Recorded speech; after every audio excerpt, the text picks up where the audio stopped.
Hello guys, അപ്പം നമ്മുടെ new year ഒക്കെ കഴിഞ്ഞ് പുതിയ വർഷത്തിൻ്റെ കുറേ ദിവസങ്ങളായി. ഓരോ ദിവസം എത്ര പിടിയെന്നല്ലേ ഇപ്പോൾ പോകുന്നത്. ആ അപ്പോൾ ഞാൻ പറഞ്ഞു വന്നത് എന്താണെന്ന് വെച്ചാൽ, ഒരു അസോസിയേഷൻ ന്യൂ ഇയർ സെലിബ്രേഷൻ്റെ വീഡിയോ ആണ്. സോ ആദ്യമെല്ലാം ഇനാഗുറൽ ഫംഗ്ഷൻ ആയിരുന്നു. അത് കഴിഞ്ഞപ്പോൾ തൊട്ട് ഞങ്ങളിവിടെ അസോസിയേഷനിലുള്ള ഓരോ ആളുകളും, അതായത് അമ്മമാരായിക്കോട്ടെ, അച്ഛന്മാരായിക്കോട്ടെ, പിള്ളേരായിക്കോട്ടെ, ഇനി അച്ഛമ്മമാരായിക്കോട്ടെ, അച്ഛച്ചന്മാരായിക്കോട്ടെ, എല്ലാവരുടെയും പ്രോഗ്രാംസ് ആയിരുന്നു. എല്ലാവരും ഒരുപാട് വ്യത്യസ്ത കഴിവുകളുള്ളവരാണ്. കുറേ പേര് പാട്ട് പാടി, കുറേ പേര് ഡാൻസ് കളിച്ചു. എൻ്റെ അച്ഛനും അമ്മയും ഞങ്ങളും എല്ലാവരും പാട്ടൊക്കെ പാടി. അത് കഴിഞ്ഞിട്ട് നമ്മൾ ഫുഡ് കഴിച്ചു. ഫുഡൊക്കെ നല്ലതായിരുന്നു. ഫുഡ് കഴിച്ച് കഴിഞ്ഞിട്ടായിരുന്നു ഞങ്ങൾ കുറച്ച് പേര് തട്ടിക്കൂട്ടിയൊരു ഡാൻസ്. പിന്നെ നമുക്ക് പടക്കവും ഫയർ വർക്ക്സും ഒക്കെ കുറേ ഉണ്ട്. അപ്പം അതിൻ്റെ ഏറ്റവും തുടക്കത്തെ കാര്യമായിട്ട് പിള്ളേരെല്ലാവരും കമ്പിത്തിരിയൊക്കെ കത്തിച്ച് ഇങ്ങനെ നടക്കുകയാണ്. അങ്ങനെ കാത്തിരുന്ന് പുതുവർഷം നമ്മളെല്ലാവരെയും തേടി എത്തി.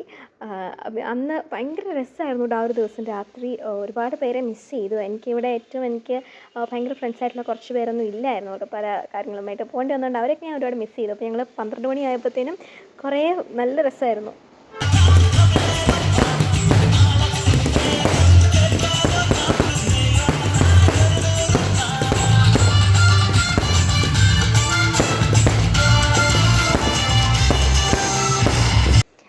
നമുക്ക് ക്യാമ്പ് ഫയർ ആയിരുന്നു. സോ ഞാനിപ്പം ഈ ഒരു വിഷ്വൽസിലുള്ള എല്ലാ മൊമെൻറ്റ്സിലും ഞാൻ ഭയങ്കര ഹാപ്പി ആയിരുന്നു. എനിക്ക് കുറച്ച് പേരെ മിസ് ചെയ്ത് കഴിച്ചിട്ടുണ്ടെങ്കിൽ ഞാൻ ഭയങ്കര ഹാപ്പി ആയിരുന്നു.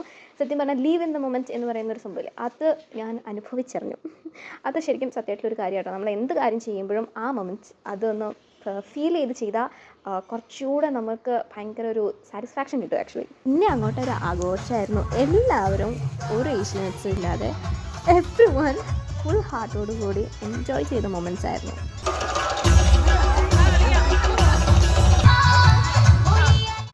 അങ്ങനെ എനിക്ക് തോന്നുന്നു ആ 12 മണിക്ക് ഫയർ വർക്ക്സ് എല്ലാം കഴിഞ്ഞിട്ട് കുറച്ച് സമയം കഴിഞ്ഞിട്ട് ക്യാമ്പ് ഫയർ തുടങ്ങി. അത് കഴിഞ്ഞിട്ട് 2 മണി വരെ എങ്ങാണ്ട് ഞങ്ങളവിടെ ഈ പാട്ടിട്ടിട്ട് ഡാൻസ് കളിക്കുകയായിരുന്നു. അങ്ങനെ എല്ലാ ആരവവും എല്ലാം ഒഴിഞ്ഞു.